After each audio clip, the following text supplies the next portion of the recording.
Hello, my name is Jane. Welcome to Sleep Stories World. Close your eyes and imagine standing on the deck of a wooden ship in 1519, about to attempt what no human has ever done before, sail completely around the world. Tonight, we'll follow Ferdinand Magellan's epic journey across 3 years and 3 oceans. From the mutiny at frozen San Julian to the discovery of the strait that bears his name, from 98 days crossing an unknown Pacific to the tragic beaches of Mactan, this is the story of how 18 men out of 270 proved the Earth was round, not through mathematics, but through sheer endurance. A voyage so extraordinary it could only happen once in human history. Now, let's begin our journey together and prepare to drift peacefully to sleep as we sail into history. But first, let's prepare your space for rest. I'd like you to aim to sleep somewhere that is comfortably cool, dark, and quiet. If you need to adjust anything in your environment, please do so now. Your curtains, your temperature, your pillows, whatever will help you feel most comfortable.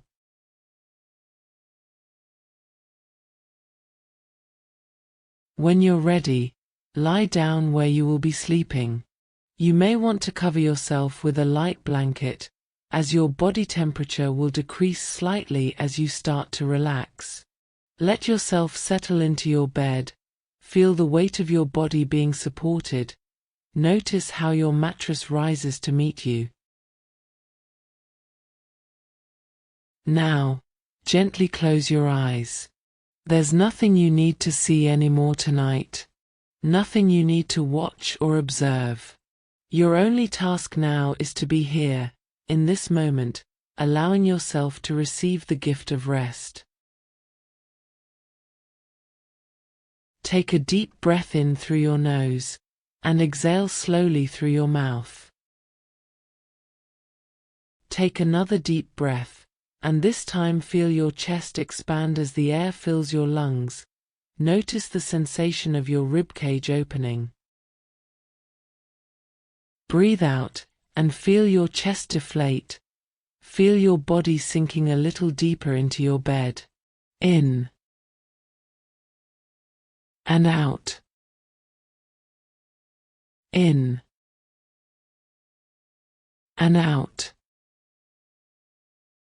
With each breath, you're signaling to your body that it's safe to rest, that it's time to let go of the day. Now, empty your mind, and imagine being surrounded by a warm, vibrant light. This light is gentle and comforting, like the soft glow of evening sun filtering through leaves, or candlelight dancing in a peaceful room. This is your light, and it carries with it a deep sense of peace and safety. As you breathe in, let this warm light fill your lungs. Imagine it glowing softly inside your chest. As you breathe out, imagine the light spreading gently around your chest, expanding with a soft radiance.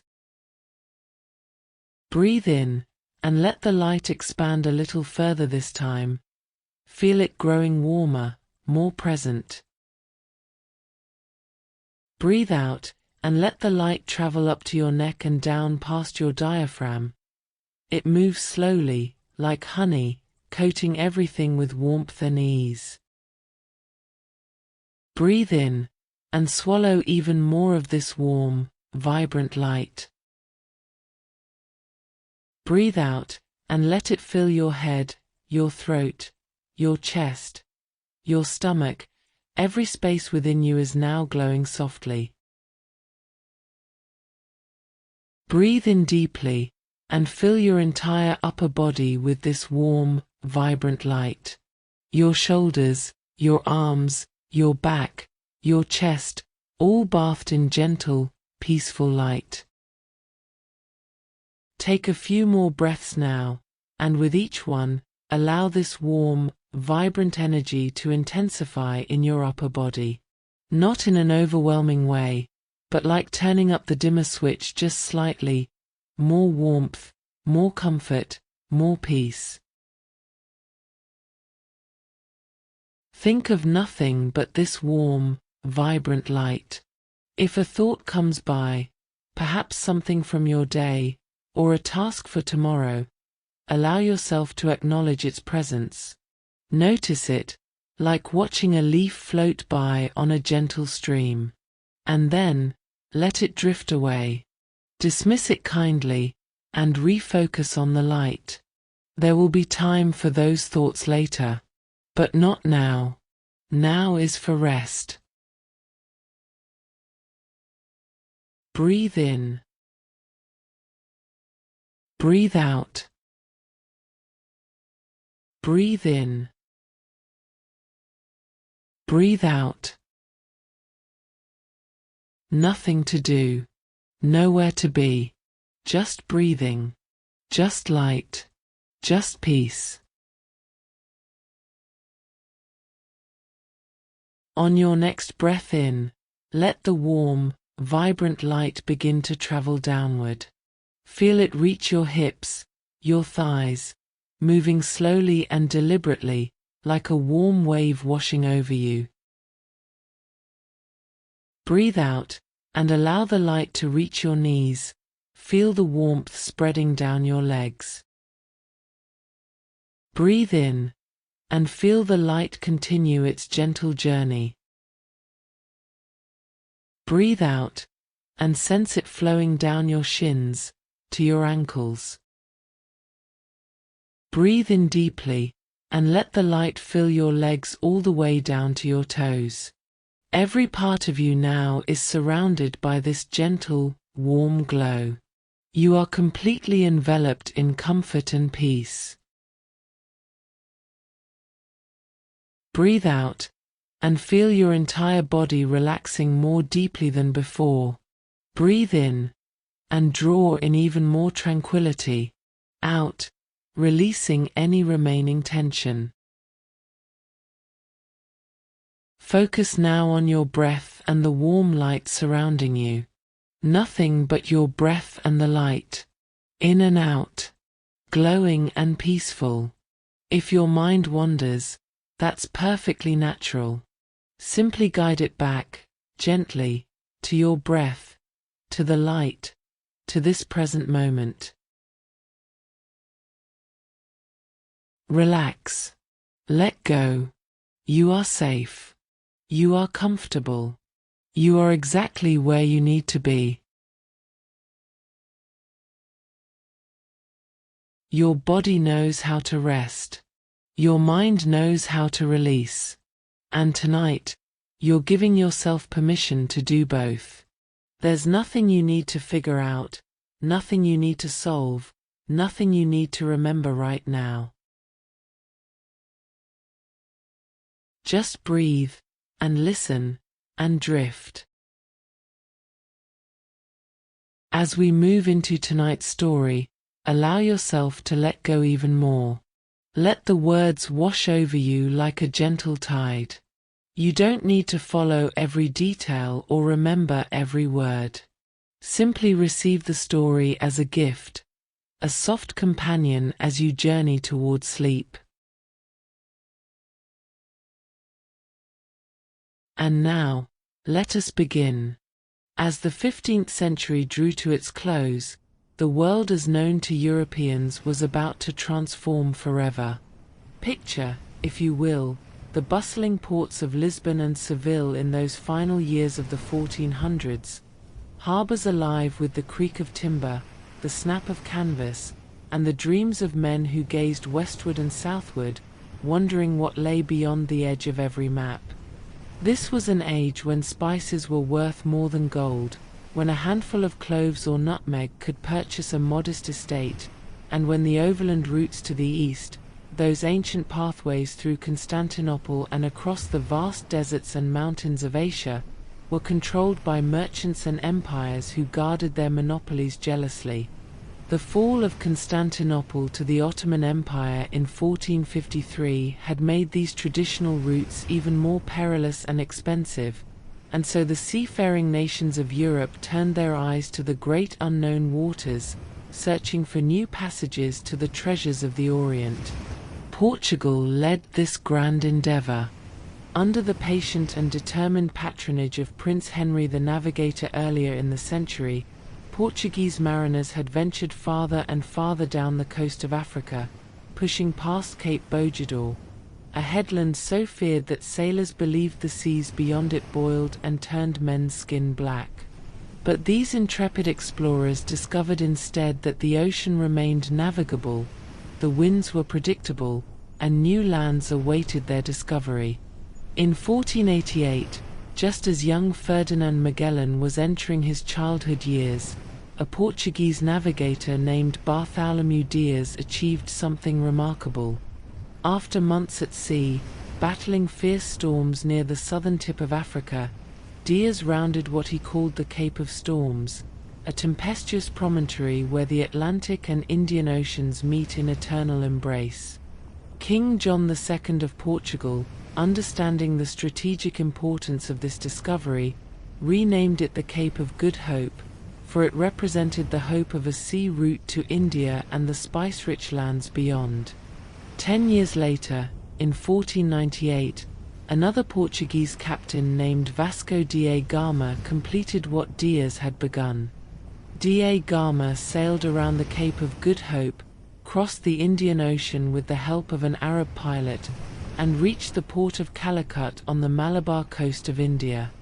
When he returned to Lisbon in 1499, his ships were laden with pepper, cinnamon, and precious stones, proof that the sea route to the east was not only possible but potentially more profitable than anyone had dared to imagine.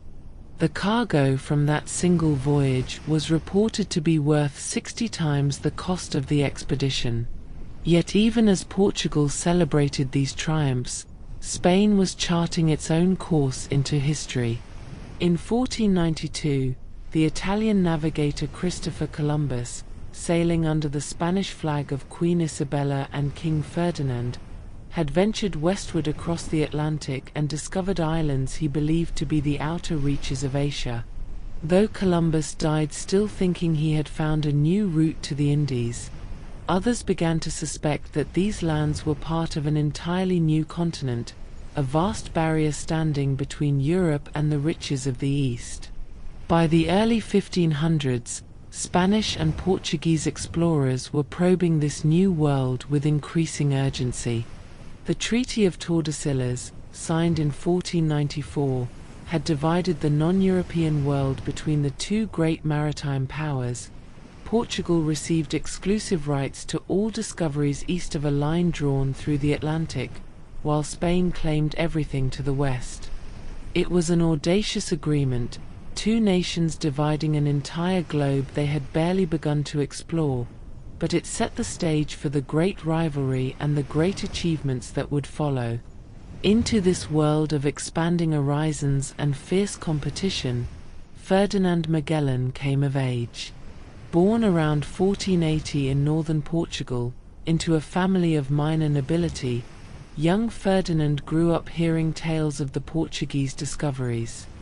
He would have known the stories of Dias and da Gama, would have seen the exotic goods arriving in Lisbon's harbour, would have felt the electric atmosphere of a nation at the very forefront of geographical knowledge. The world was revealing itself, slowly and tantalizingly, and for a boy with adventure in his blood, there could be no greater time to be alive. The spice trade that drove these explorations was more than mere commerce, it was the engine of empires. Nutmeg grew only on a handful of tiny islands in the Moluccas, thousands of miles from Europe. Cloves came from similarly remote sources. These spices preserved food in an age before refrigeration, masked the taste of meat that was less than fresh, and were believed to possess medicinal properties. They were luxury and necessity combined, and the nation that controlled their trade would control unimaginable wealth. As Magellan entered young manhood, Portugal's Estado da India, the State of India, was being established.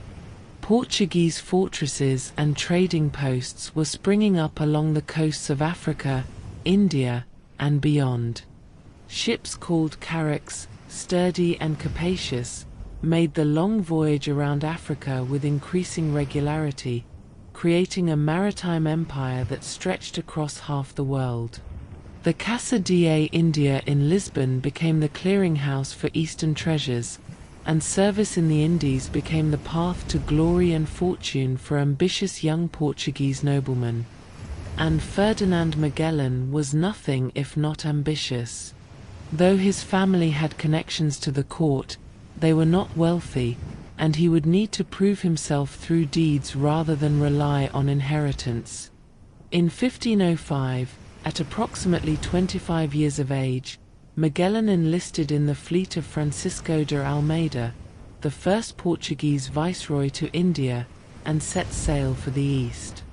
The voyage around the Cape of Good Hope would take months, the conditions would be harsh, disease would claim many lives, and the destination was a world utterly foreign to anything he had known. But for Magellan, this was the beginning of everything, the first chapter in a journey that would eventually take him farther than any European had ever traveled, to places that existed only as rumors and speculation, across an ocean that didn't yet have a name. As his ship caught the trade winds and Portugal's coast disappeared astern, Magellan carried with him the knowledge of his age and the hunger for what lay beyond it.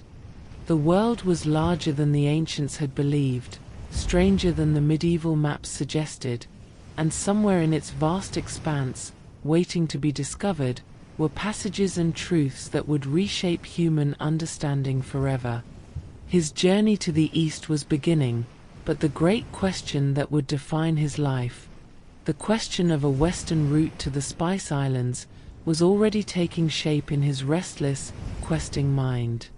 The gentle rhythm of waves against the hull, the vast canopy of unfamiliar stars emerging as the ship sailed southward, the quiet moments of reflection during the long night watches, these were the crucible in which explorers were forged, and Magellan would prove to be one of the greatest of them all. Rest now, as those sailors rested between their watches, rocked gently by the same eternal rhythm of waves that has carried explorers across unknown waters since the beginning of human curiosity. Let the soft creak of timber and canvas lull you, as it lulled them, into dreams of distant shores and undiscovered horizons. The world was revealing itself then, slowly and patiently, just as sleep will come to you now, gradually, peacefully, inevitably. Close your eyes and drift, as those ships drifted on favorable winds, toward the quiet darkness where all journeys begin. The voyage to India was a test of endurance that separated the dreamers from the survivors. For 6 months or more, Magellan's fleet sailed southward along the African coast, then eastward around the Cape of Good Hope, battling the fearsome winds and currents where two great oceans collide. Many men succumbed to scurvy, that dreaded disease of long sea voyages, their teeth loosening and their strength fading as their bodies were deprived of fresh provisions.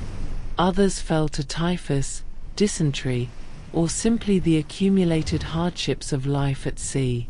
But Magellan endured, and when the fleet finally reached the shores of India, he found himself in a world that would shape the rest of his life.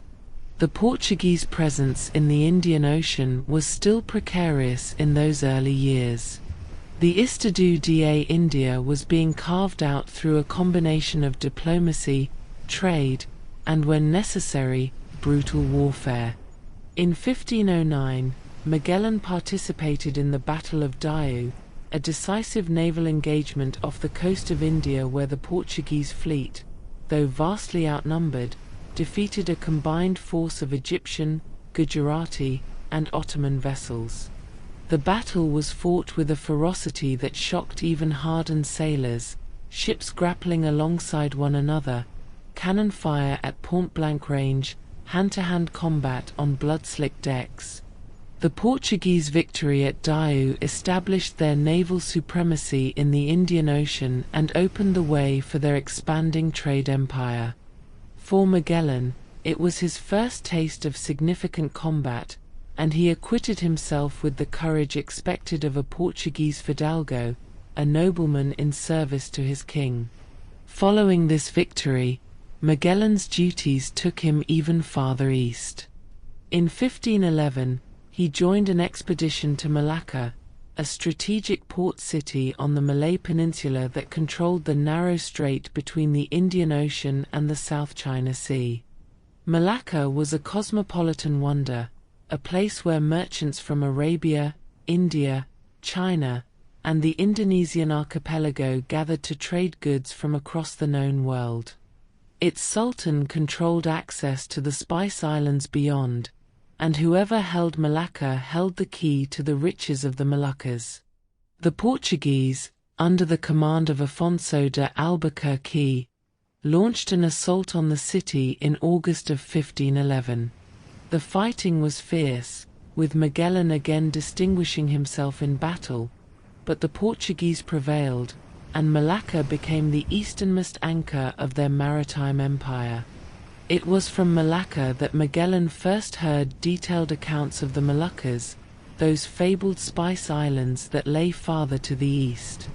The islands were said to be so rich in cloves and nutmeg that the very air was perfumed with their scent, and the trees grew so abundantly that a single expedition could return with enough cargo to make every investor wealthy beyond measure.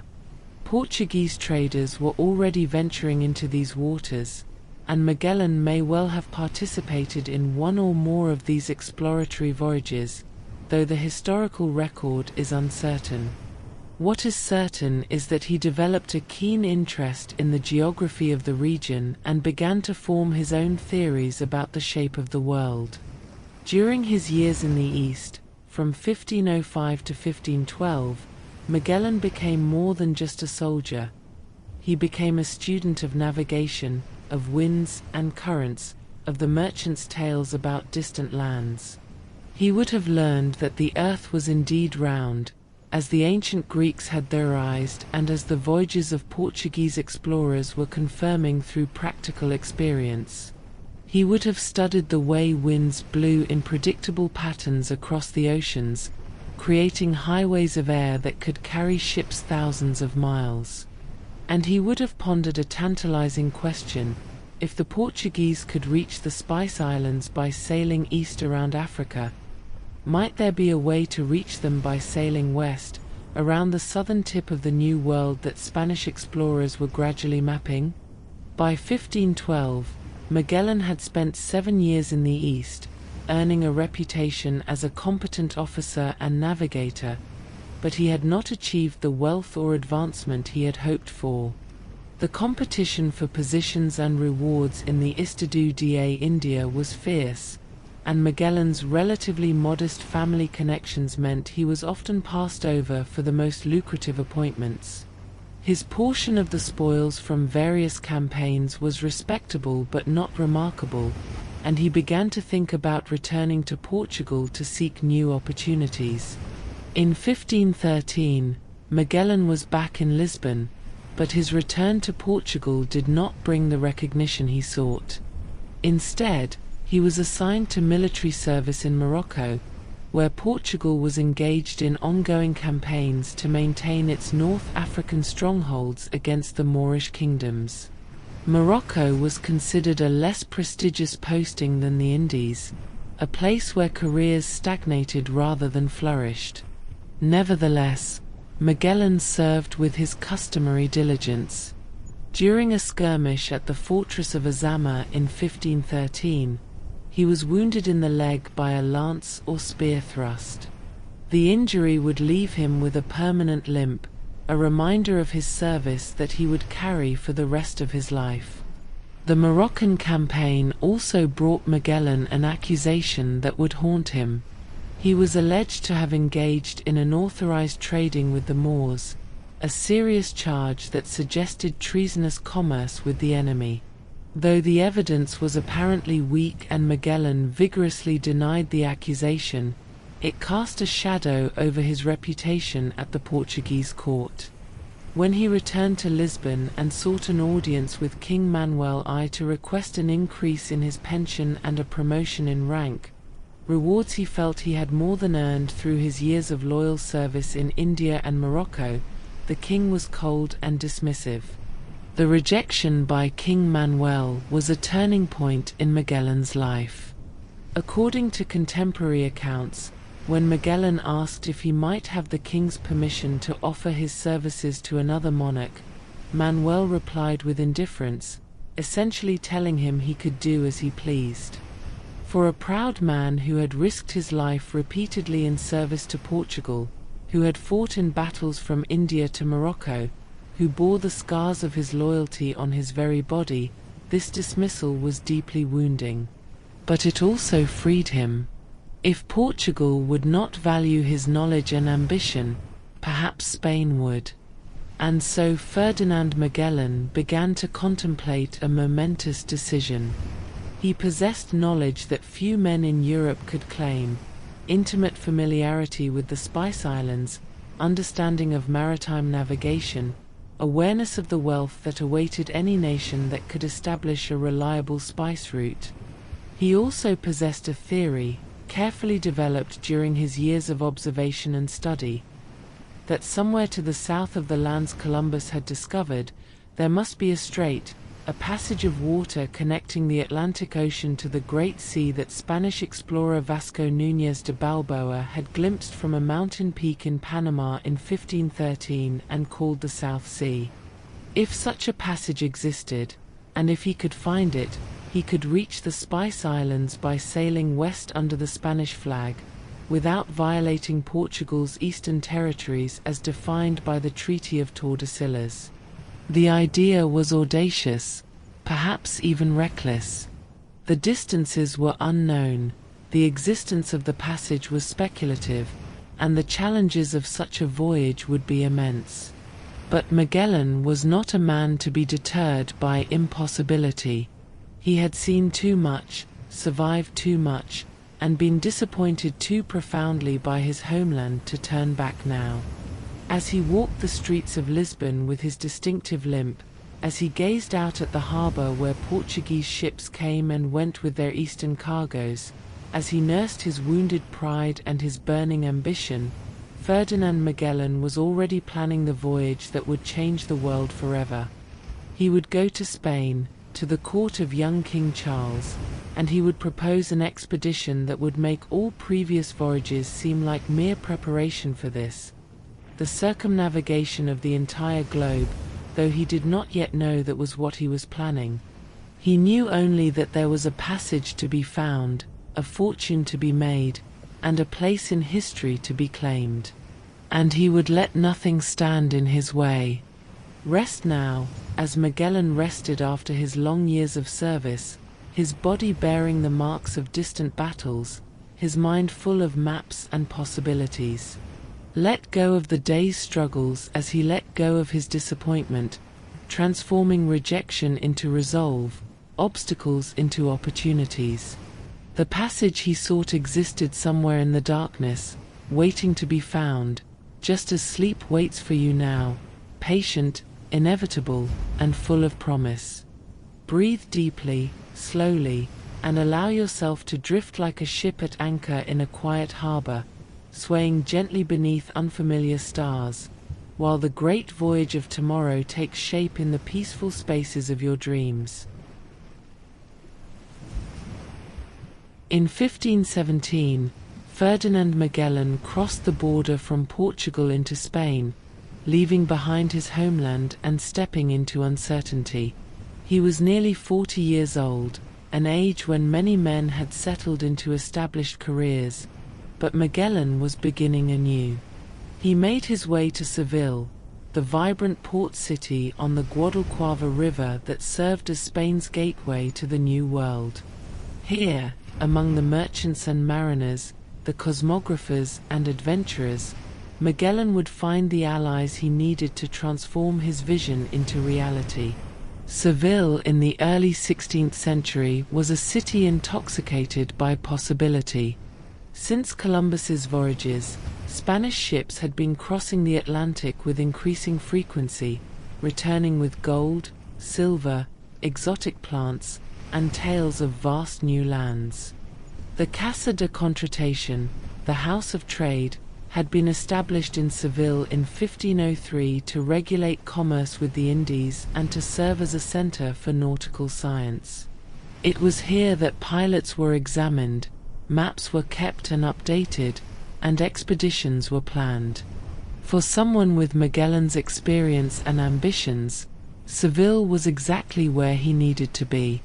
Shortly after arriving in Spain, Magellan formed a partnership with a fellow Portuguese expatriate named Rui Falero, an astronomer and cosmographer of considerable learning but, by many accounts, unstable temperament. Falero was obsessed with the problem of determining longitude at sea, one of the great unsolved challenges of navigation. While latitude could be measured relatively easily by observing the sun or stars, longitude required accurate timekeeping or complex astronomical calculations that were beyond the practical capabilities of most navigators. Falero believed he had developed methods to solve this problem, and he brought to the partnership not only his theoretical knowledge but also charts and calculations that would prove valuable in planning the expedition. Together, Magellan and Falero began to develop their proposal. They would offer King Charles I of Spain, a young monarch who had only recently inherited his throne, the chance to reach the Spice Islands by sailing westward.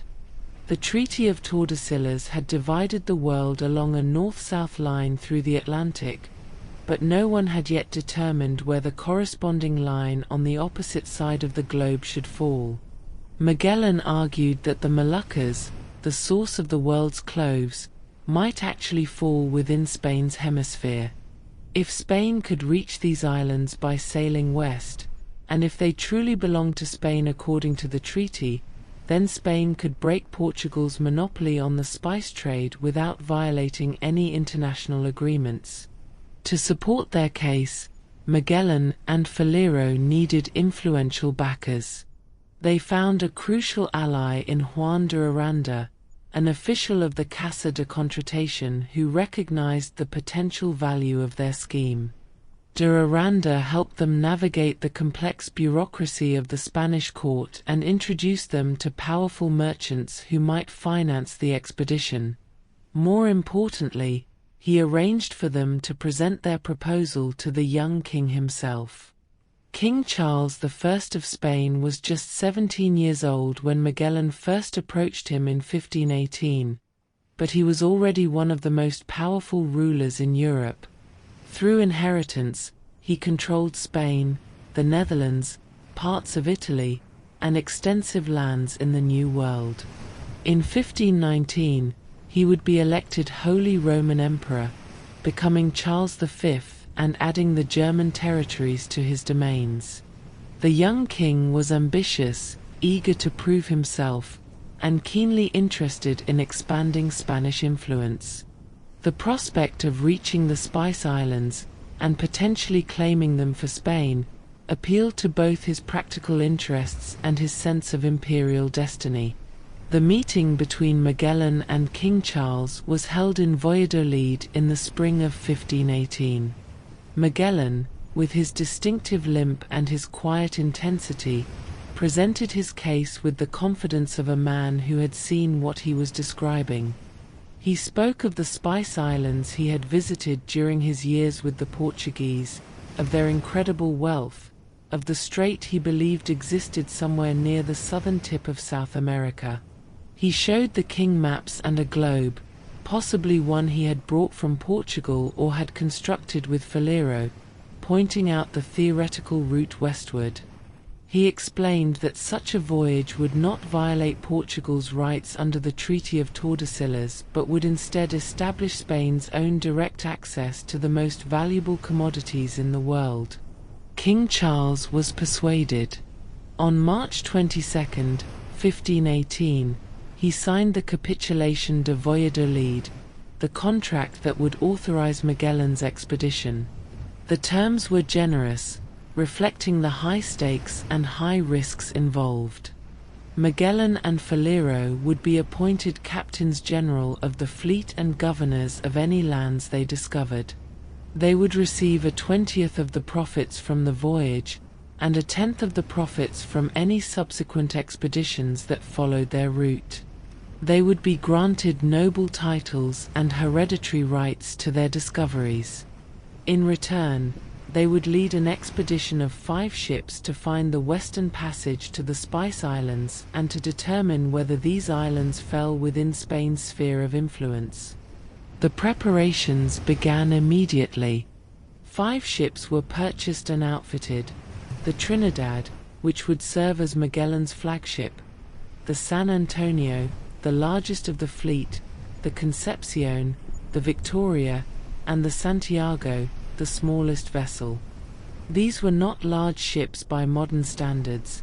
The Trinidad displaced perhaps 110 tons, roughly the size of a small coastal freighter today, but they were sturdy vessels, designed to withstand ocean crossings. Each ship was equipped with multiple masts, square-rigged sails for running before the wind, and triangular lateen sails for maneuvering in contrary conditions. They carried cannon for defense, navigational instruments including compasses, astrolabes, and hourglasses for measuring time, and extensive provisions for a voyage that might last years. Provisioning the fleet was an enormous undertaking. The ships needed to carry not only food but also water, wine, spare sails and rigging, timber for repairs, weapons, trade goods for bargaining with any peoples they might encounter, and equipment for navigation and astronomy. The manifests that survive from the expedition list an astonishing array of supplies: thousands of pounds of ship's biscuit, salt pork, dried fish, rice, beans, cheese, and flour, barrels of wine and fresh water, live animals including pigs and chickens to provide fresh meat during the voyage, dried fruits, honey, and almonds, medicines and surgical instruments, fishing equipment, tools for carpentry and metalwork, and bales of cloth, mirrors, bells, and knives to use as gifts or trade items. With indigenous peoples, recruiting the crew proved more challenging than expected.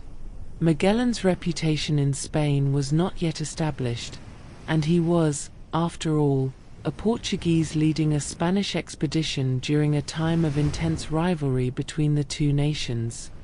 Many Spanish sailors were reluctant to serve under a foreign captain, and rumors circulated that Magellan was secretly working for Portugal, that he planned to lead the fleet into a trap or to desert to his former homeland.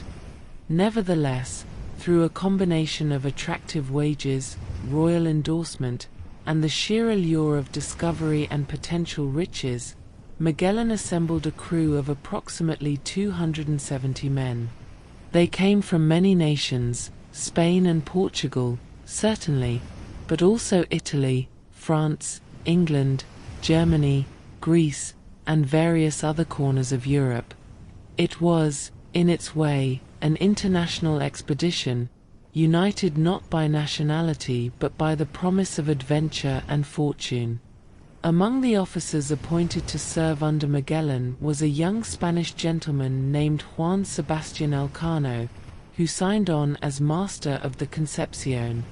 Elcano was an experienced sailor from the Basque country, capable and ambitious.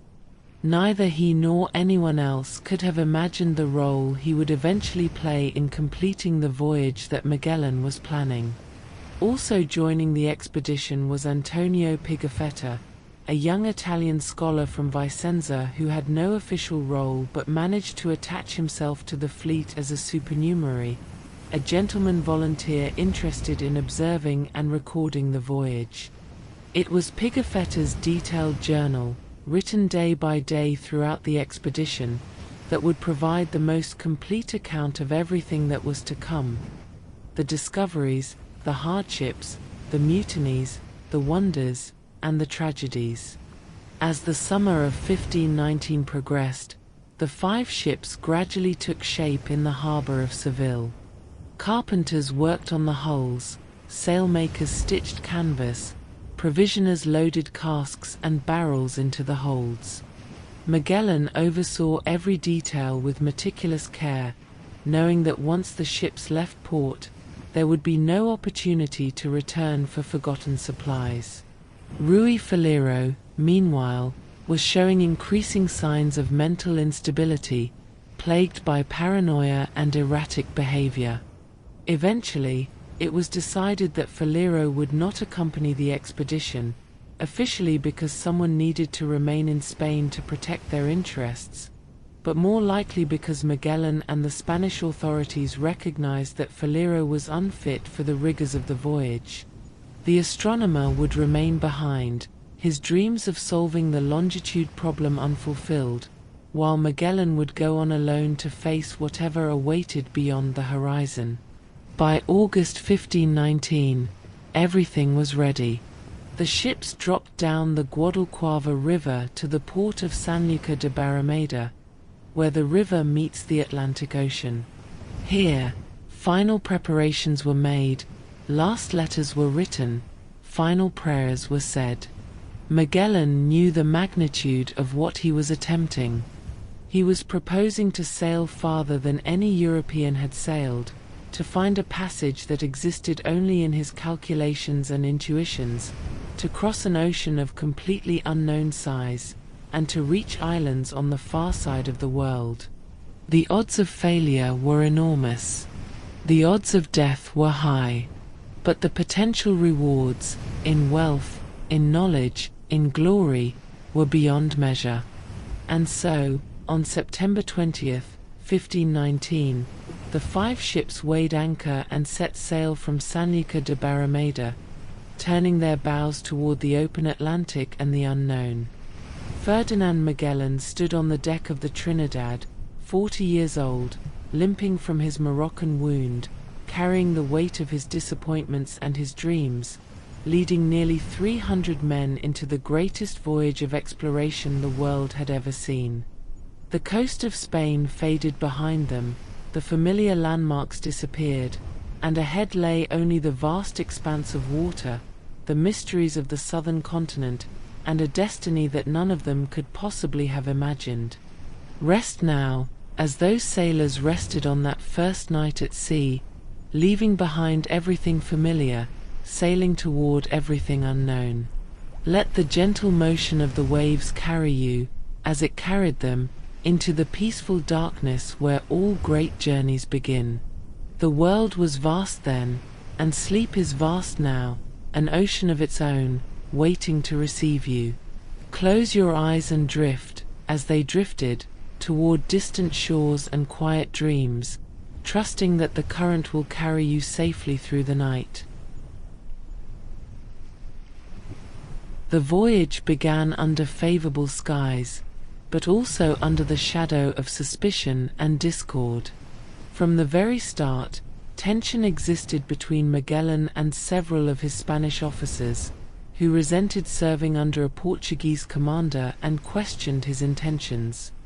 The most problematic of these was Juan de Cartagena, captain of the San Antonio and a man of considerable pride and ambition, who had been appointed to the expedition by the Archbishop of Fonseca, one of the most powerful figures in Spanish colonial administration. Cartagena believed he should have been given overall command, or at least treated as Magellan's equal, and he began to challenge the Captain General's authority almost from the moment the ships left port. The fleet followed a well-established route southward, hugging the African coast to catch the favorable winds and currents. They stopped at Tenerife in the Canary Islands to take on fresh water, wood, and additional provisions. It was here that Magellan received a secret warning from his father-in-law, Diogo Barbosa, who had learned through contacts in Seville that some of the Spanish captains were plotting against him. The warning confirmed Magellan's own suspicions, and from that moment forward, he knew he would need to remain constantly vigilant against mutiny. After leaving Tenerife, the fleet sailed southwest across the Atlantic, bound for the coast of Brazil. This was not the direct route. Sailing due west would have been shorter, but Magellan was following the pattern of winds and currents that Portuguese navigators had learned through decades of experience. By heading southwest, the ships could catch the northeast trade winds, which would carry them efficiently across the ocean. The journey took several weeks, during which the crews settled into the rhythms of life at sea. 4-hour watches day and night, the constant work of maintaining sails and rigging, meals of ship's biscuit and salt pork, occasional fresh fish caught from the ocean, and the slow, monotonous passage of days marked only by the sun's movement across the sky. On December 13, 1519, the fleet made landfall near present-day Rio de Janeiro on the Brazilian coast. The land belonged to Portugal according to the Treaty of Tordesillas. The dividing line ran through the Atlantic in such a way that the eastern bulge of South America fell within Portuguese territory. But there were no Portuguese settlements this far south, and Magellan felt safe anchoring here to replenish supplies. The crew spent 2 weeks at this anchorage, which they called Santa Lucia Bay. They traded with the local Tupi people, exchanging bells, mirrors, and knives for fresh food, water, and wood.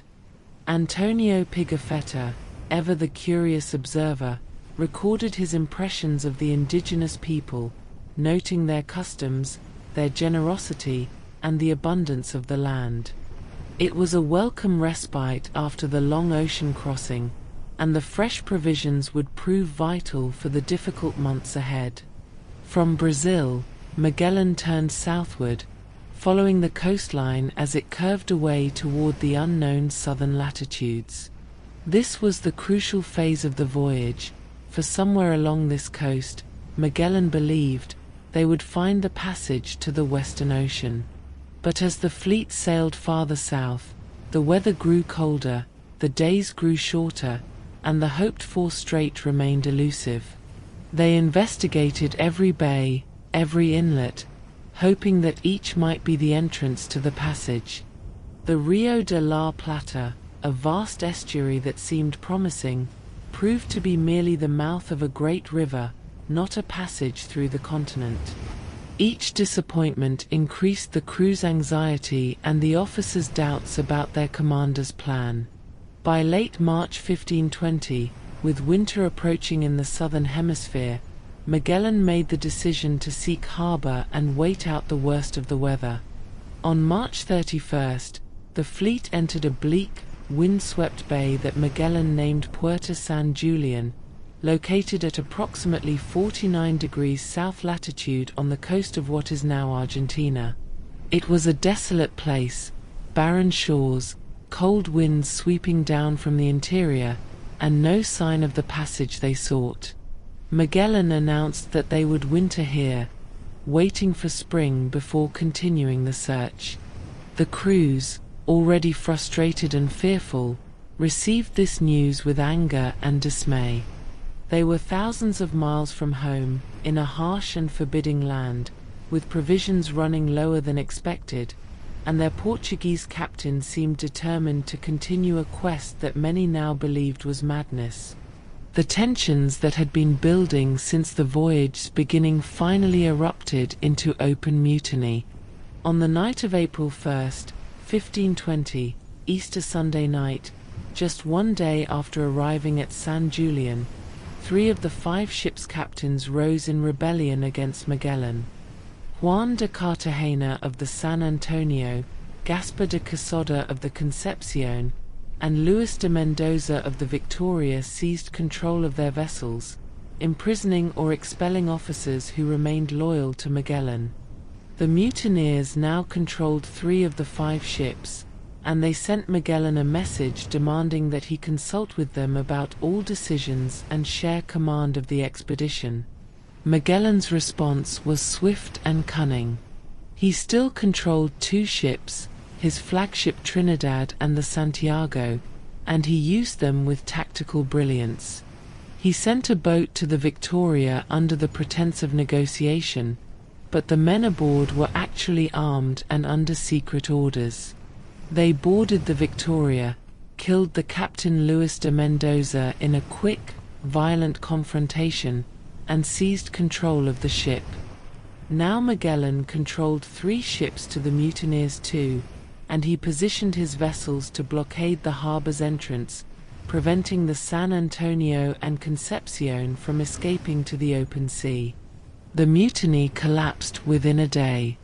Gaspar de Quesada surrendered, and Juan de Cartagena, recognizing that his position was hopeless, also gave up. Magellan's justice was harsh but calculated. Quesada was convicted of mutiny and executed, his body quartered as a warning to others. Luis de Mendoza's body, already killed during the recapture of the Victoria, was similarly quartered and displayed. Juan de Cartagena and a priest who had supported the mutiny were sentenced to be marooned. They would be left behind when the fleet eventually departed San Julian, abandoned in that desolate place with minimal provisions, effectively a death sentence. Other mutineers were sentenced to hard labor in chains or stripped of their ranks. Magellan had reasserted his authority through a combination of quick action and severe punishment, but the mutiny left deep scars. Trust among the officers was broken, and the crew lived in fear of both their commander's iron discipline and the unknown dangers that still lay ahead. While the fleet waited out the winter at San Julian, the men encountered the indigenous people of the region. Pigafetta's journal describes these encounters with a mixture of wonder and exaggeration. He wrote of people of extraordinary height, giants, he called them, who stood head and shoulders above the Europeans. Magellan named them Patagones, from the Spanish word for big feet, either because of their height or because they wore large fur boots that left impressive footprints. The name Patagonia would stick, becoming the designation for this entire southern region of South America. Modern scholars believe the indigenous people were likely the Tehuelche, who were indeed tall by European standards, perhaps averaging around 6 feet or more, but Pigafetta's accounts, which claimed they were 9 or 10 feet tall, were clearly embellished. Nevertheless, the image of Patagonian giants captured European imagination and became one of the enduring legends of Magellan's voyage. During the months at San Julian, Magellan sent the Santiago south along the coast to continue searching for the passage. The Santiago was the smallest ship in the fleet, and therefore the most expendable for such a dangerous mission. Under the command of João Serrao, one of Magellan's most trusted captains, the Santiago sailed southward, investigating the coastline. But the mission ended in disaster when the ship was caught in a storm and wrecked on a desolate beach. The crew survived, and after an arduous journey on foot, they made their way back to San Julian, bringing the news that the passage had not been found and that the fleet was now reduced to 4 ships. It was another setback in a voyage that seemed cursed with misfortune. Finally, on August 24, 1520, as the southern winter began to release its grip and the first signs of spring appeared, Magellan gave the order to depart San Julian. Behind them, on that barren shore, they left the marooned mutineers, Cartagena and the priest, along with the graves of men who had died during the winter months. The fleet was smaller now, the crew more subdued, but Magellan remained convinced that the passage existed and that they would find it. They sailed south once more, into seas that grew rougher and colder with each passing day, past headlands and bays, searching, always searching, for the opening that would lead them through the continent and into the western ocean that lay somewhere beyond. Rest now, as those weary sailors rested after their winter of discontent and danger, their bodies exhausted by labor and fear, their minds haunted by doubts yet still pulled forward by stubborn hope. Let go of the day's mutinies and struggles, as they let go when each watch ended and sleep claimed them despite the cold and uncertainty. The passage they sought was waiting somewhere in the darkness, just as sleep waits for you now, patient, inevitable, and closer than you think. Breathe slowly, deeply, and allow yourself to drift southward into dreams, where all the difficult miles become easy, and every dawn brings you nearer to the discovery that awaits. For 2 more months, the diminished fleet sailed southward along the coast, investigating every promising opening, enduring storms and cold that tested both ships and men.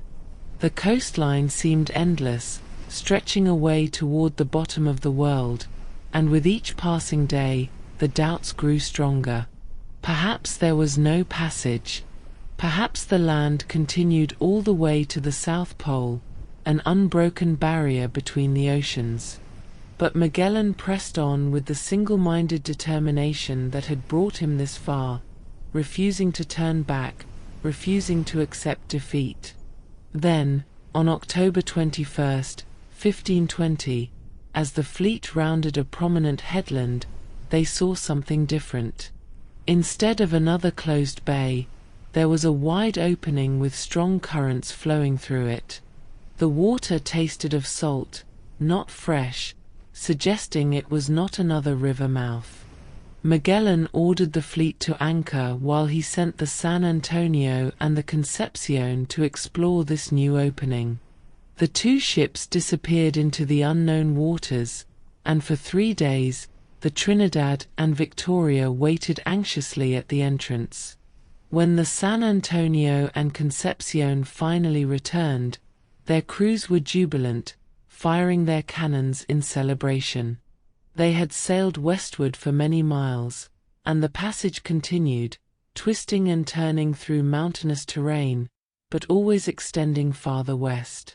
This was it. This was the passage Magellan had promised them, the strait that would lead them to the Western Ocean. The fleet entered the strait on October 21st, and for the next 38 days, they carefully navigated its treacherous waters. The passage that would come to bear Magellan's name, the Strait of Magellan, was approximately 350 miles long, a complex maze of channels winding between mountains and islands. On the southern shore, the crew could see fires burning at night, countless fires dotting the landscape. Magellan named this land Tierra del Fuego, the land of fire, for these mysterious flames. The fires were likely made by the indigenous Yagan people, who lived in this harsh environment and kept fires burning constantly for warmth. The very name evokes a quality both eerie and beautiful, a land of fire at the edge of the world, where the mountains met the sea and ancient peoples watched the strange ships pass through their waters. The passage through the strait was slow and nerve-wracking. Strong tidal currents rushed through the narrow channels, sometimes helping the ships forward, sometimes threatening to dash them against the rocky shores. The winds were unpredictable, swirling among the mountains, forcing the crews to constantly adjust their sails. Snow-capped peaks loomed on either side, and the waters were deep and dark. There were moments of breathtaking beauty, seabirds wheeling overhead, seals basking on rocky islets, the play of light on the water as clouds parted to reveal glimpses of sun. But there was also constant danger and the psychological strain of navigating an unknown passage with no certainty of what lay ahead. During the passage through the strait, the fleet suffered another devastating loss. The San Antonio, the largest ship in the fleet and the one carrying the greatest portion of their remaining provisions, deserted. Its pilot, Estevio Gomez, had long opposed the expedition and had been one of those implicated in the earlier mutiny. Taking advantage of the confusion and separation that naturally occurred as ships navigated different channels of the strait, Gomez led a mutiny aboard the San Antonio, imprisoned the captain Alvaro de Mesquita, who was Magellan's cousin and loyal to him, and turned the ship back toward the Atlantic. The San Antonio sailed back through the strait, around the coast of South America, and eventually returned to Spain in May 1521, arriving with tales of Magellan's tyranny and the expedition's doom. The loss was catastrophic. Not only had the fleet lost its largest vessel and nearly a quarter of its men, but it had also lost a huge portion of its food supplies. The remaining 3 ships would have to complete the voyage with far less than Magellan had planned. Despite this setback, the remaining ships pressed on. As they sailed deeper into the strait, it began to curve westward, and then northwestward, and the men began to feel the profound significance of what they were accomplishing. They were passing through the continent, from one ocean to another, proving that the world could be circumnavigated by sea. On November 28, 1520, after 38 days in the strait, the 3 ships, Trinidad, Concepcion, and Victoria, emerged into open water on the western side. Before them stretched an ocean of such vastness that it defied comprehension, its waters calm and peaceful under a clear sky. Magellan, according to Pigafetta, wept with joy and relief. He named this great ocean the Pacific, the peaceful sea, for the gentle conditions that greeted them that day, though they would later discover that this ocean could be as violent and dangerous as any other. The fleet turned northward, following the coast of Chile, searching for more hospitable latitudes before striking out across the Pacific. Magellan believed that the Spice Islands lay only a short distance to the west, perhaps a few weeks' sailing. He based this belief on the maps and globes available to him, which vastly underestimated the size of the Pacific Ocean. The true distance from the South American coast to the Moluccas was nearly halfway around the world, some 12,000 miles across open water, but no European yet understood the true scale of Earth's largest ocean. It was a miscalculation that would nearly destroy the expedition. The crossing of the Pacific became a nightmare of deprivation and suffering. Week followed week, and no land appeared. The provisions, already depleted by the loss of the San Antonio, began to run dangerously low. The ships sailed northwestward, catching the trade winds that carried them steadily across the empty ocean, but there was nothing to see except water and sky, day after endless day. The crew was reduced to eating ship's biscuit that was no longer biscuit but powder filled with worms. When the biscuit ran out, they ate the leather wrappings from the rigging, softening the tough hide by dragging it in the sea for several days, then roasting it over coals and chewing it like jerky. Rats, normally considered vermin to be eliminated, became a delicacy. Those who could catch them sold them for premium prices. Men sucked on sawdust to fill their stomachs and drank water that had turned yellow and putrid in the casks. Scurvy, the terrible scourge of long sea voyages, began to ravage the crew. Their gums swelled and bled, their teeth loosened and fell out, their joints ached unbearably, and their skin erupted in bruises and sores. The disease, caused by vitamin C deficiency, though no one understood this at the time, left men too weak to work, and eventually too weak to eat even when food was available. 19 men died during the Pacific crossing, and many more were desperately ill. Pigafetta recorded the suffering with the detachment of someone who had survived it but could hardly believe the memory. They were, he wrote, sailing through the largest ocean on Earth, and they saw almost nothing, no land except 2 small, uninhabited islands that offered no provisions, no ships, no fish in quantities sufficient to feed the crew, nothing but the endless, empty, indifferent sea.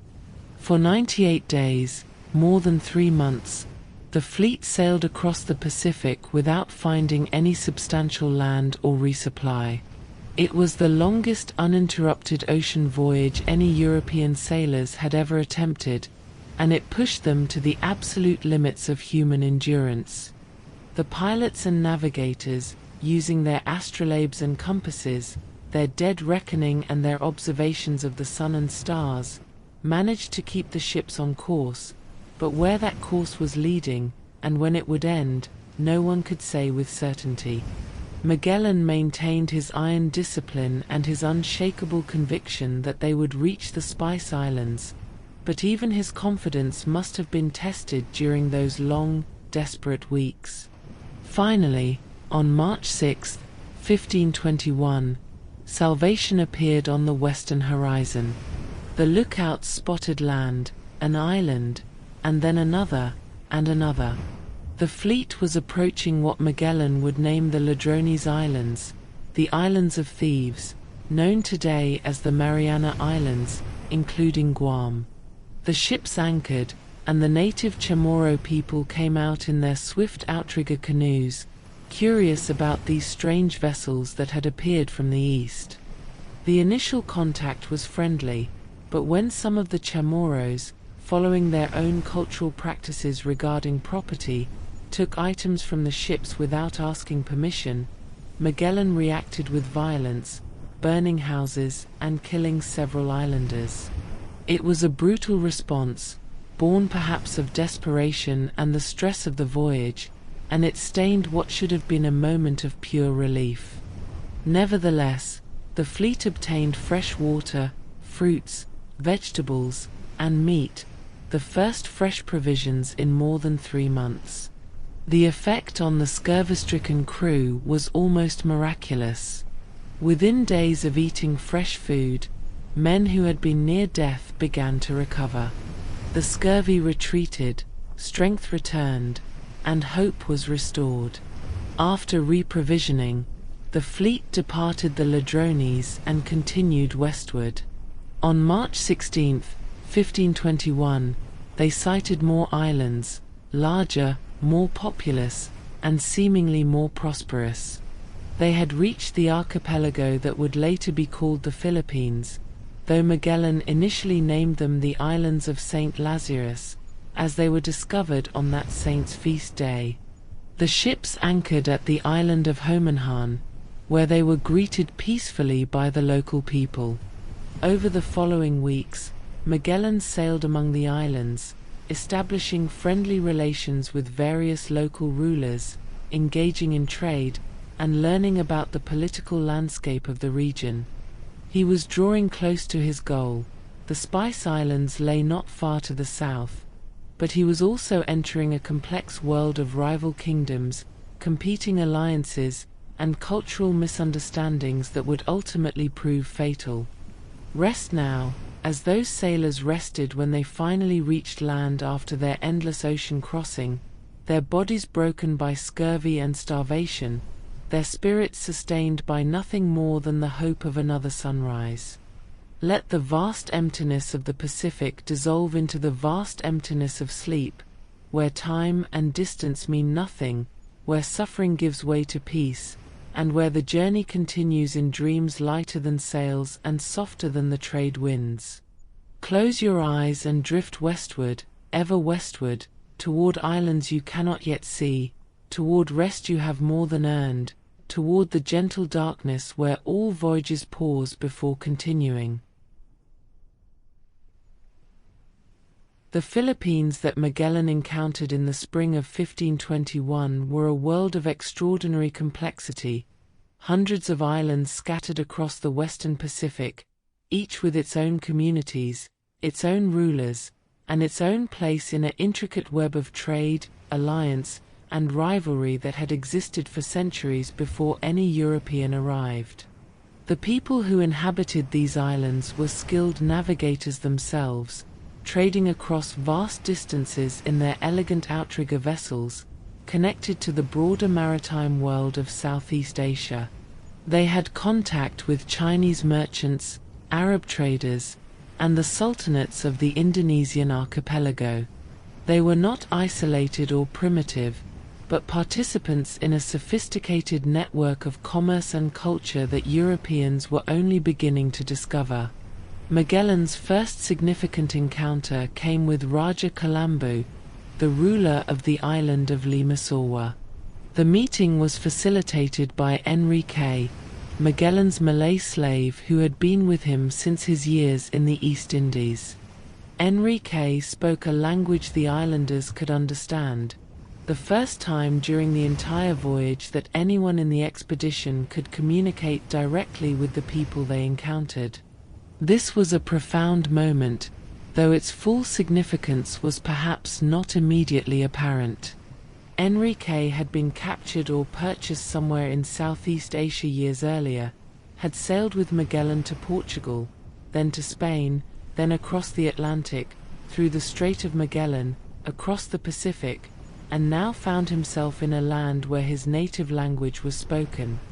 He had, in effect, completed a circumnavigation of the globe even before the expedition officially did so, though as a slave rather than an explorer, his achievement would go largely unrecognized by history. Through Enrique's translation, Magellan and Raja Colombo established friendly relations. They exchanged gifts. Magellan offered the Raja European goods including cloth, knives, and mirrors, while Colombo provided fresh food, including rice, fish, pigs, and tropical fruits that must have seemed like treasures from paradise to men who had survived the Pacific crossing. The two leaders performed a ceremony of blood brotherhood, each drinking wine mixed with a drop of the other's blood, sealing a bond of friendship according to local custom. Pigafetta described these ceremonies and customs in detail, fascinated by everything he observed, from the people's clothing and ornaments to their boats and weapons, their foods, and their social structures. Raja Colombo guided Magellan to the larger and more important island of Cebu, where a powerful ruler named Raja Humabon held sway over a thriving port city. Cebu was a major center of trade, visited regularly by merchants from throughout the region, and Humabon was a shrewd political operator who understood the potential advantages and dangers of these newcomers with their powerful ships and strange weapons. The initial meeting was formal and cautious, with elaborate exchanges of gifts and courtesies. Magellan presented Humabon with fine European garments and other treasures, while the Raja reciprocated with gold ornaments and provisions. Gradually, a relationship developed, and on April 14, 1521, something extraordinary occurred. Raja Humabon, his wife, and many of his subjects agreed to be baptized as Christians. The mass baptism in Cebu was, for Magellan, perhaps the greatest triumph of the voyage. He had not only found a route to the east and navigated waters no European had crossed before, but he had also, in his mind and in the religious understanding of his age, brought the light of Christianity to people who had never heard the gospel. More than 800 people were baptized that day, including Raja Humabon, who took the Christian name Carlos in honor of King Charles of Spain, and his wife, who became Juana after the Spanish Queen. A large wooden cross was erected on a hill overlooking the harbor, a symbol of the new faith and the new order that Magellan believed he was establishing. But Magellan's religious zeal began to override his judgment. He became increasingly involved in local political and religious affairs, pressuring other nearby chiefs to accept baptism and acknowledge Humabon's, and by extension Spain's, authority. Most complied, either from genuine interest, political calculation, or simple intimidation by the Europeans' superior weapons. But one chief refused. Lapu-Lapu, the ruler of Mactan, a small island visible from Cebu across a narrow channel, rejected both Christianity and Humabon's overlordship.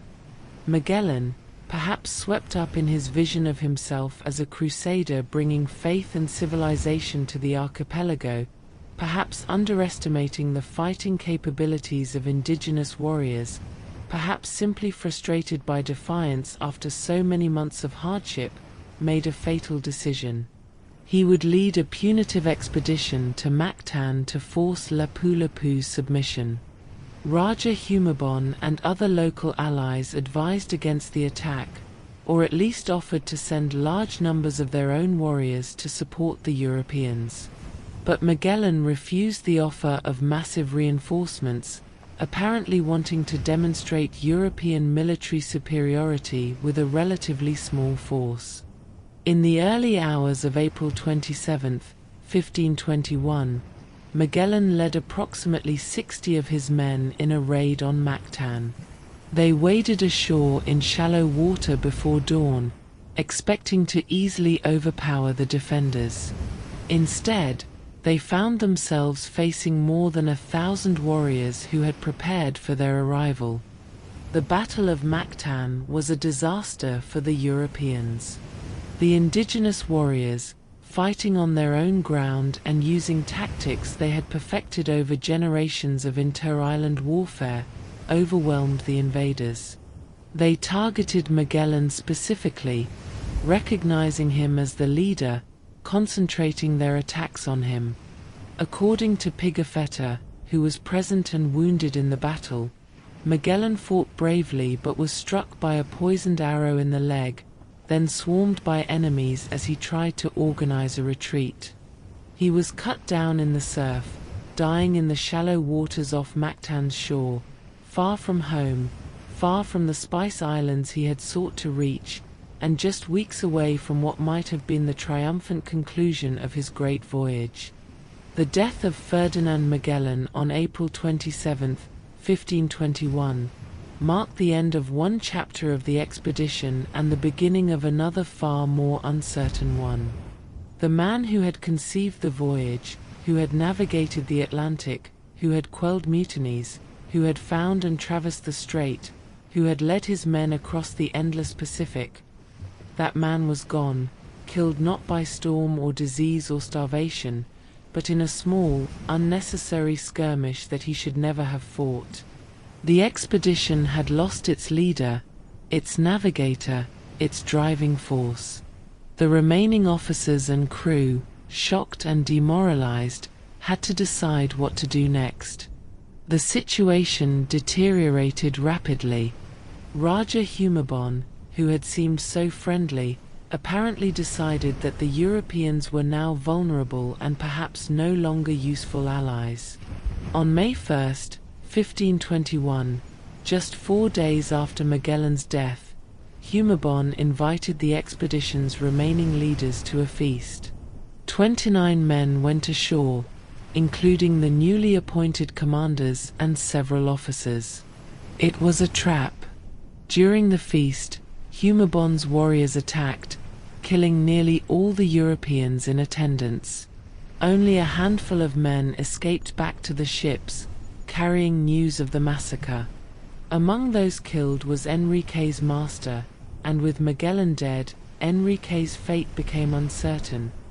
Some accounts suggest he may have helped arrange the massacre, taking revenge for years of enslavement, though the evidence is unclear. The expedition was in crisis. Of the nearly 270 men who had left Spain, fewer than 115 remained alive. They had only 3 ships, and they no longer had enough crew to sail all 3 effectively. The men decided to abandon the Concepcion, transferring her crew and whatever supplies and equipment they could salvage to the Trinidad and Victoria.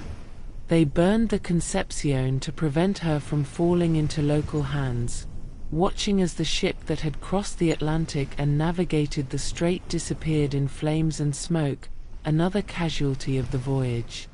The 2 remaining ships, now under the command of João Carvalho and then later Juan Sebastian Elcano, fled Cebu and spent the next several months wandering among the Philippine Islands, trading where they could, raiding when they were desperate, trying to gather information about the location of the Spice Islands and the best route to reach them. They were lost, leaderless, and desperate, but they still had one advantage. They had ships, and somewhere to the south, the Moluccas were waiting. If they could reach the Spice Islands, if they could load their holds with cloves, if they could find their way home, then perhaps this voyage of disaster and death might yet be transformed into something valuable, something meaningful.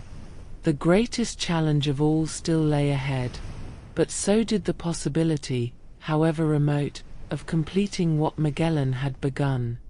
Rest now, as those weary sailors rested after the violence and chaos of Cebu and Mactan, their numbers diminished, their leader gone, their future uncertain.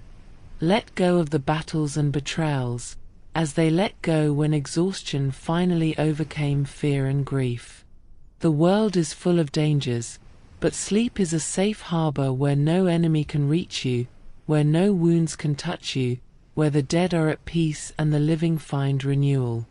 Close your eyes and drift away from the islands of peril, toward the quiet archipelago of dreams, where every shore is friendly and every dawn brings you closer to home. For months, the two surviving ships wandered through the Philippine archipelago and the surrounding waters, their crews reduced, their morale shattered, but their determination somehow still intact. They traded for food where they could, took what they needed when trade was impossible, and slowly, painstakingly, gathered information from local pilots and merchants about the route to the Moluccas. Finally, in November 1521, 7 months after Magellan's death, the Trinidad and Victoria reached their original destination. The Spice Islands themselves, specifically Tidor, one of the tiny islands where cloves grew in such abundance that the very air was fragrant with their scent. The Sultan of Tidor welcomed the Europeans warmly, seeing in them potential allies against his rivals, particularly the nearby island of Ternate, which had aligned itself with the Portuguese. The political landscape of the Moluccas was complex, with local rulers playing European powers against each other even as the Europeans sought to exploit local rivalries for their own benefit. But for the moment, the arrangement suited everyone. The Sultan provided the Europeans with guides, provisions, and most importantly, permission to trade for cloves. For 6 weeks, the crews worked to repair their ships and to fill their holds with the precious spices that had been the goal of the voyage from the very beginning. The weight of cloves loaded aboard the 2 ships represented a fortune, if they could get it back to Spain. By December 1521, both ships were loaded and ready to depart, but the Trinidad had developed serious leaks. Her hull, after 2 years of sailing through every imaginable condition, was taking on water faster than the pumps could handle. The crews worked frantically to repair her, but it became clear that the Trinidad would need extensive work before she could attempt the long voyage home. A difficult decision was made. The Victoria, under the command of Juan Sebastian Elcano, would depart immediately, sailing westward across the Indian Ocean, around the Cape of Good Hope, and back to Spain, the route the Portuguese used, but in reverse. The Trinidad would remain behind for repairs, and when she was seaworthy, she would attempt the eastern route back across the Pacific, hoping to catch favorable winds that would carry her to the coast of New Spain, as Mexico was then called, from where her crew could eventually make their way back to Spain. On December 21, 1521, the Victoria set sail from Tidor with a crew of 60 men, 4 to 7 Europeans and 13 natives of the East Indies who had joined the expedition. Juan Sebastian Elcano, the Basque mariner who had participated in the Easter Mutiny at San Julian but had been pardoned and had since proven himself a capable officer, was now the commander of the only ship attempting the most dangerous part of the voyage, sailing through Portuguese-controlled waters, around Africa, and home. If they were intercepted by Portuguese vessels, they would almost certainly be captured, their cargo seized, and the men imprisoned or worse. The Portuguese considered the Moluccas to be within their sphere of influence according to the Treaty of Tordesillas, and they would not look kindly on Spanish interlopers. The Victoria's voyage across the Indian Ocean was a masterpiece of navigation and desperate determination. Elcano deliberately avoided the usual ports and sailing routes, staying well south of the normal shipping lanes to minimize the chance of encountering Portuguese vessels. This meant sailing through less-known waters, with less reliable information about winds and currents, and with fewer opportunities to resupply. The ship sailed for months without seeing land, stretching provisions to the absolute limit, rationing water and food with grim discipline. Scurvy returned, claiming men one by one. The crew was exhausted, malnourished, and desperately ill, but they kept the Victoria moving westward, day after day, week after week. In May 1522, the Victoria finally approached the Cape of Good Hope, that stormy promontory where the Atlantic and Indian Oceans meet.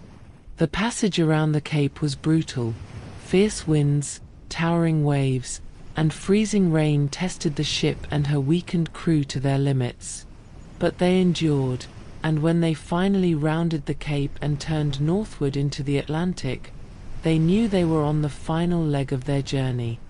They were sailing up the coast of Africa, heading for home, carrying proof of what they had accomplished and cargo that would justify, at least in commercial terms, the terrible cost of the voyage. By July 1522, the Victoria was limping northward along the African coast, her crew down to barely enough men to sail the ship.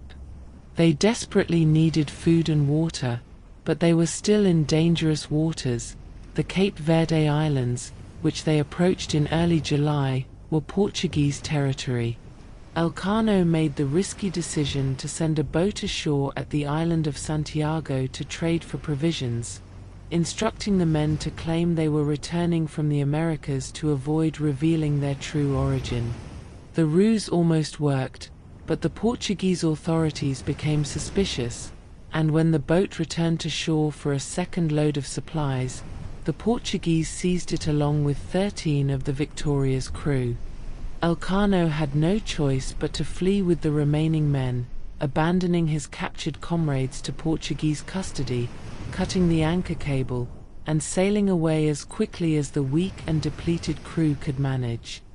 The final stretch of the voyage was a race against complete physical collapse. The Victoria had perhaps 18 men still capable of working, and many of these were barely able to stand.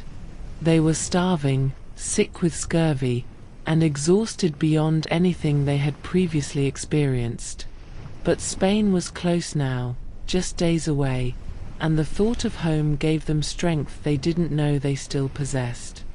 On September 6, 1522, nearly 3 years after they had departed, the Victoria sailed into the harbour of Sanlúcar de Barrameda, the same port from which they had left.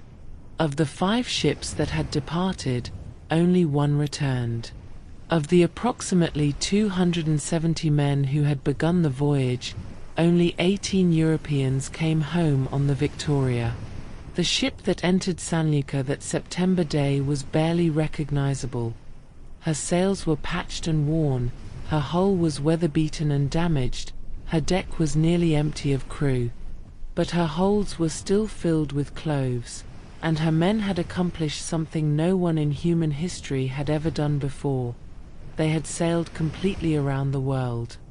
They had crossed the Atlantic, found and navigated the strait at the bottom of South America, crossed the vast Pacific, reached the Spice Islands, returned via the Indian Ocean and around Africa, and arrived back where they had started.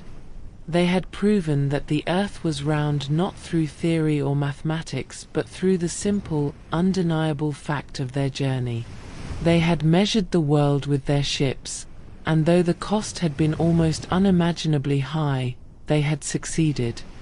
Juan Sebastian Elcano and his surviving crew made their way from Sanlúcar to Seville, walking in procession to the cathedral, barefoot and carrying candles, to give thanks for their survival and to honor those who had died. They were received as heroes, though the full significance of their achievement would take time to be understood. King Charles granted Elcano a coat of arms featuring a globe with the Latin motto Primus circumdidiste me. You were the first to encircle me. The cloves they had brought back were sold for enough to cover the expedition's costs and provide a modest profit, though nothing that truly compensated for the loss of so many lives and 4 ships. As for the Trinidad, she had indeed attempted the eastern route back across the Pacific after finally being repaired. But the voyage was doomed from the start. The ship encountered fierce storms and contrary winds, making little headway eastward. After months of struggle, the Trinidad turned back to the Moluccas, only to be captured by a Portuguese fleet. Most of her crew died in Portuguese captivity or on the terrible journey to Portuguese prisons in India. Only 4 men from the Trinidad ever made it back to Spain, years later, with tales of suffering that rivaled anything the Victoria's crew had endured. The legacy of Magellan's voyage extended far beyond the immediate commercial results. The expedition had transformed European understanding of the world. The Pacific Ocean, previously unknown to Europeans except as a rumored South Sea, was now recognized as the Earth's largest feature, a vast expanse of water that covered nearly 1/3 of the planet's surface. The Americas were confirmed to be a separate landmass, not part of Asia as Columbus had believed, and the existence of a passage around their southern tip meant that ships could reach the east by sailing west. The voyage demonstrated that the Earth could be circumnavigated, providing practical proof of the planet's spherical shape and its approximate size. But perhaps the deepest legacy was more subtle and more profound. Magellan's voyage represented a moment when human beings pushed themselves to the absolute limit of endurance in pursuit of knowledge and discovery. The men who sailed with Magellan, and the handful who returned, had endured starvation, scurvy, storms, battles, mutiny, and the psychological torture of endless ocean crossings with no certainty of survival. They had watched their companions die one by one, had buried them at sea or left them in foreign lands, had suffered in ways that most people never experience. And yet they had continued, driven by a complex mixture of greed and curiosity, ambition and duty, stubbornness and courage. Ferdinand Magellan himself never completed the circumnavigation that bears his name, dying halfway through the voyage in a small battle that should never have been fought. But it was his vision, his determination, his navigational genius, and his absolute refusal to accept defeat that made the voyage possible. He found the strait when others would have turned back.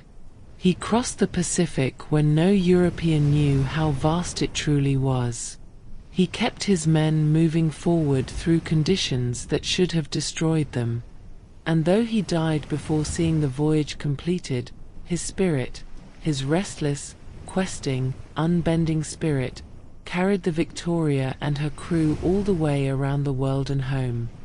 The age of exploration that Magellan represented would continue for centuries, with ships pushing into every corner of the globe, mapping coastlines, discovering islands, establishing trade routes and colonies.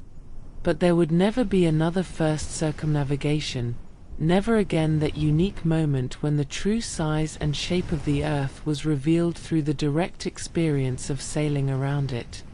Magellan and his men had done something that could only be done once in human history, and in doing so, they had changed forever how we understand our place on this small, round planet, floating in the vastness of space.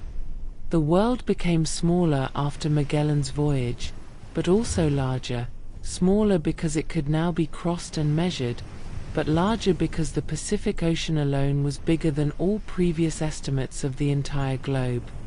The voyage was both an ending and a beginning, the end of the age when great portions of the Earth remained completely unknown to European geography, and the beginning of a truly global age when all the continents and all the oceans would be connected by ships and trade and the complex, often tragic interactions of different peoples and cultures.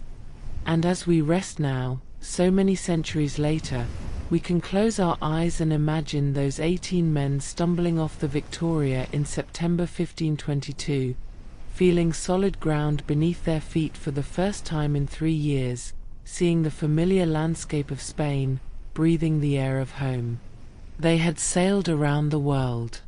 They had seen wonders and horrors beyond imagining. They had survived the impossible. And now, finally, they could rest. Rest now, as they rested, as all travelers rest when the journey is complete. Let the winds that carried them around the world carry you gently into sleep. Let the stars that guided them through unknown waters guide you through the peaceful darkness of night. The voyage is over, the discoveries are made, and all that remains is the quiet satisfaction of having endured, having persevered, having found your way home. Close your eyes and drift on calm seas toward the harbor of deep, restorative sleep, knowing that every journey, no matter how long, no matter how difficult, eventually ends in rest. Sleep now, and dream of distant waters, unfamiliar stars, and the eternal human desire to see what lies beyond the next horizon. Sleep well.